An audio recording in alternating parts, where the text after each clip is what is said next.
Magandang araw sa inyong lahat at welcome sa aking channel.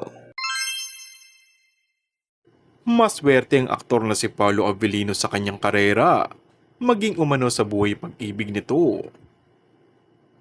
Sa pagtatapos ng seryeng What's Wrong with Secretary Kim, ay ang napapabalitang susunod na proyekto sa big screen, kasama muli ang aktres na si Kim Chu. Pero plano ni Paolo na pagkatapos ng serye nila ni Kim, ay magpapahinga muna siya sandali sa probinsya. Pagkatapos ng proyektong ito, I just wanna go home. Gusto ko makasama ang parents ko kasi medyo nagkakaedad na. Pero sandali lang naman yun, sabi ni Paulo. Isasama kaya ni Pao si Kim? Ipapakilala na kaya niya ang Chinita Princess sa kanyang mga magulang? Ito na kaya ang tamang pagkakataon si Paulo upang maipakilala ang rumored girlfriend niyang si Kim sa kanyang mga magulang.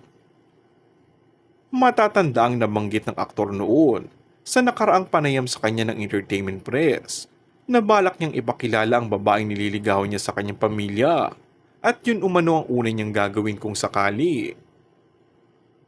Bagamat bukas ang aktor sa posibilidad tungkol sa kanila ni Kim Chu, ngunit hindi umano niya minamadali ito. Kung bago ka lang sa akin channel ay mag-subscribe at pindutin na rin ang notification bell. Maraming salamat!